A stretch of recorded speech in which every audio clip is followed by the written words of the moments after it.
Haleluya, saudara, shalom, selamat pagi. Puji Tuhan, hari ini kita kembali mengikuti AMD.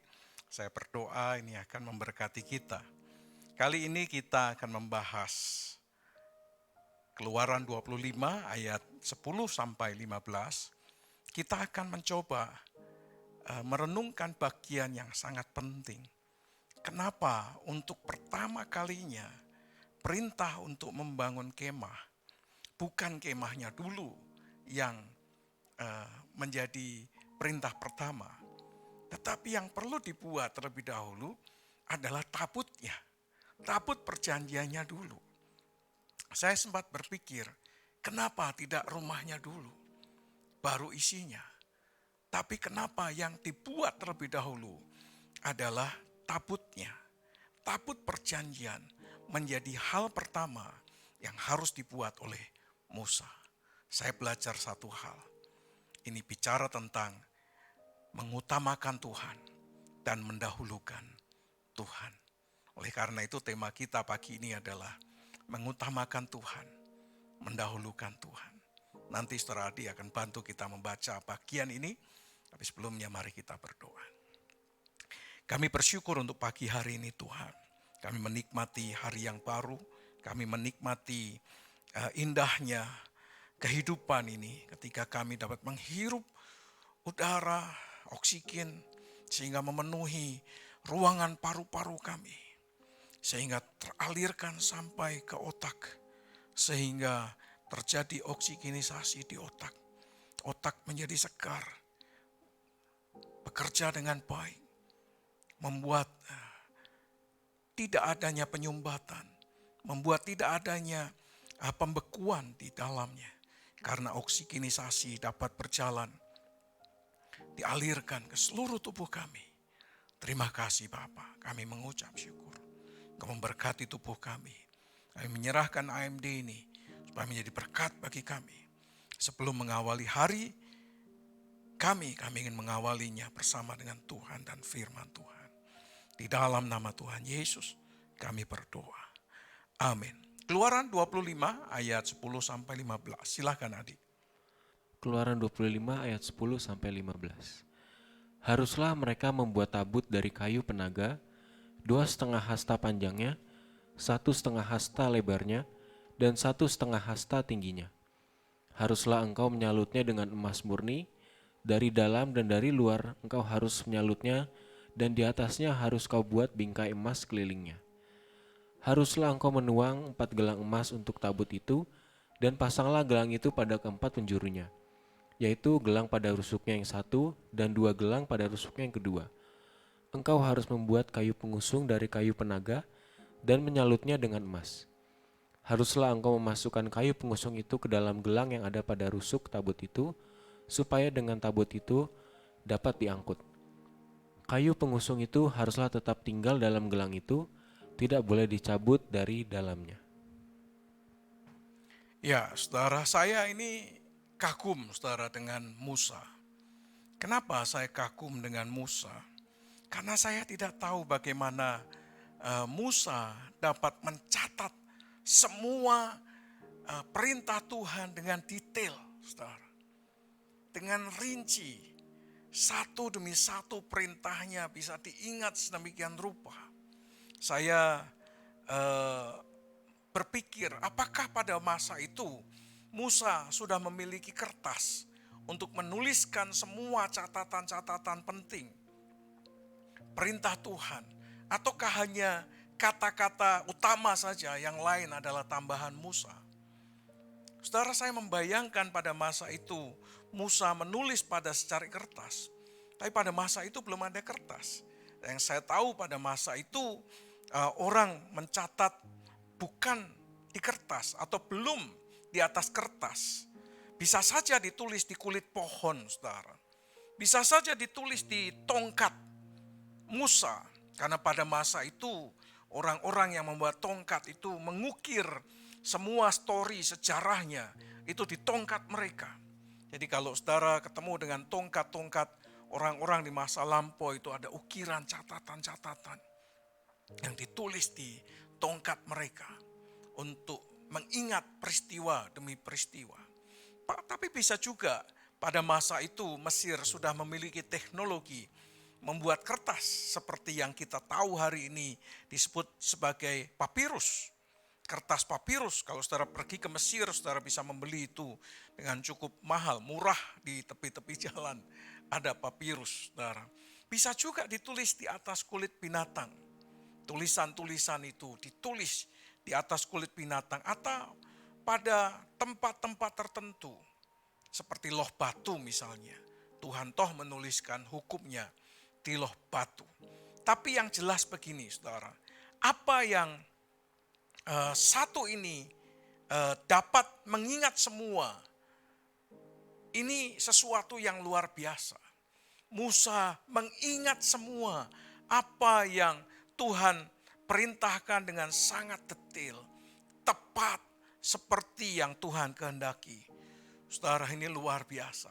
Nah, salah satu hal yang sangat detail tercatat atau yang dicatat oleh Musa adalah perintah pertama dalam ketika mereka mau membangun kemah pertemuan. Hal yang pertama yang diminta oleh Tuhan dibangun adalah tabut perjanjian. Nah saudara, kalau kita melihat tabut perjanjian yang diperintahkan oleh Tuhan untuk dibuat oleh Musa, coba saudara perhatikan. Satu catatannya, harus dibuat dari kayu penaga. Saya belum menggali lebih jauh tentang kayu penaga. Mungkin nanti one day kita akan lihat kayu penaga. Yang kedua, ukurannya 2,5 hasta panjangnya. Lalu 1,5 hasta lebarnya. 4, 1,5 hasta tingginya. Nah kalau kita konversi ke ukuran yang dapat kita pahami, kira-kira apabila sehasta itu 45 cm, maka itu berarti panjang dari tabut perjanjian itu 2,5 hasta kali 45 cm. Itu berarti kita ketemu angka 112,5 cm.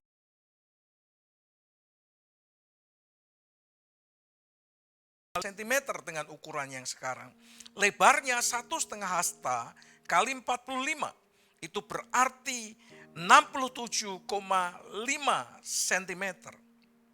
Tingginya tabut itu adalah 1,5 hasta kali 45. Berarti tingginya kurang lebih 67,5 cm. Ini detail dari tabut perjanjian yang Tuhan minta. Saudara, hal kedua adalah kemudian menyalutnya. Setelah diukur kayu penaganya, lalu papan-papannya mulai diukur sesuai dengan yang dikehendaki oleh Tuhan tadi. Lalu kemudian disalut, saudara, dengan emas murni. Baik dari dalamnya maupun dari luarnya. Jadi dalam dan luar itu dibungkus dengan emas murni dan membuat bingkainya yang disalut dengan emas di sekelilingnya. Wow, detail yang kedua saudara. Nah sekarang langkah ketiga untuk membuat tabut itu dikatakan begini. Membuat 4 gelang yang ditaruh di ujung kanan, di ujung kiri, di keempat ujungnya. Gelang-gelang yang terbuat dari emas dipasang di 4 penjurunya. Untuk apa? Untuk menjadi tempat di mana tongkat itu bisa dimasukkan untuk mengangkat tabut perjanjian. Jadi karena pada waktu itu bangsa Israel belum menetap di tanah Kanaan, mereka harus berpindah-pindah tempat. Maka tabut ini harus bisa dibuat movable, dapat bergerak. Oleh karena itu dipasang gelang-gelang supaya memudahkan untuk mengangkat tabut perjanjian tersebut. Langkah keempat, saudara, membuat kayu pengusungnya. Ini pun dari kayu penaga dan menyalutnya dengan emas. Lalu memasukkan kayu pengusung itu ke gelang-gelang sebelah kanan dan di sebelah kiri tabut perjanjian yang akan dibuat itu. Dan membiarkan kayu pengusung itu tidak boleh lepas atau dicabut dari gelang-gelangnya. Tapi harus tetap tinggal di gelang-gelang itu. Apakah itu untuk memudahkan, mempercepat atau bagaimana? Tapi yang jelas Tuhan memerintahkan, memberi petunjuk supaya tongkat pengusung itu tetap tinggal di gelang itu. Tidak boleh dicabut. Saudara, ini menarik saudara.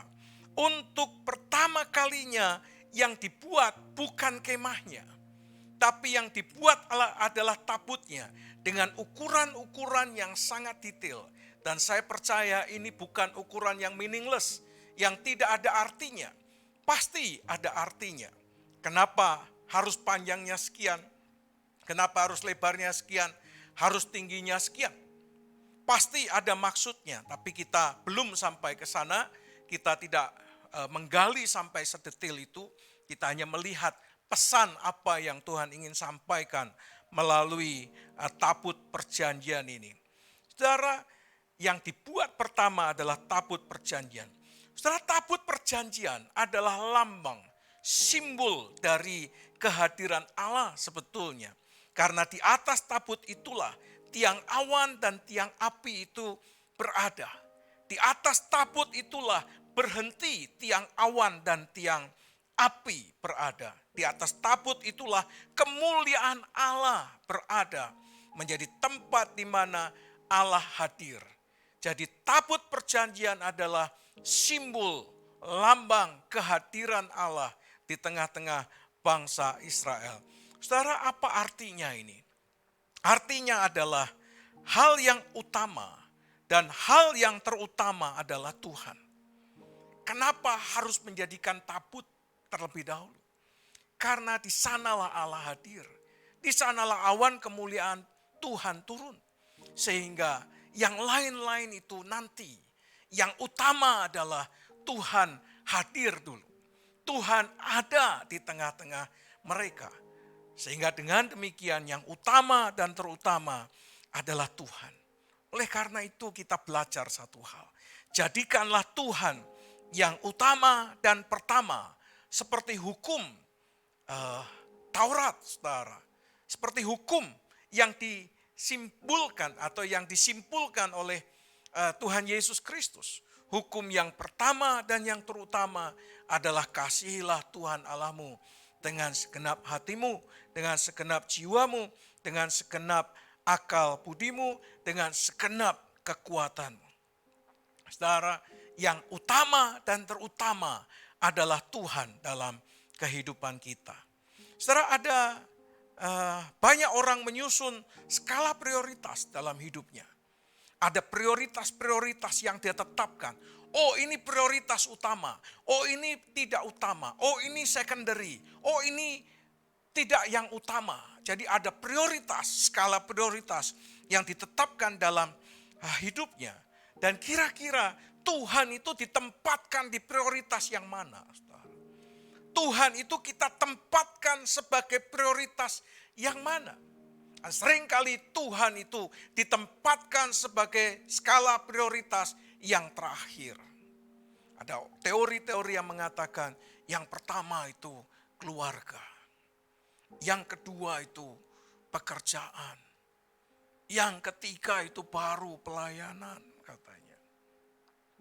Oh, Tuhan tetap yang utama. Tapi keluarga first katanya. Pekerjaan first. Uang first.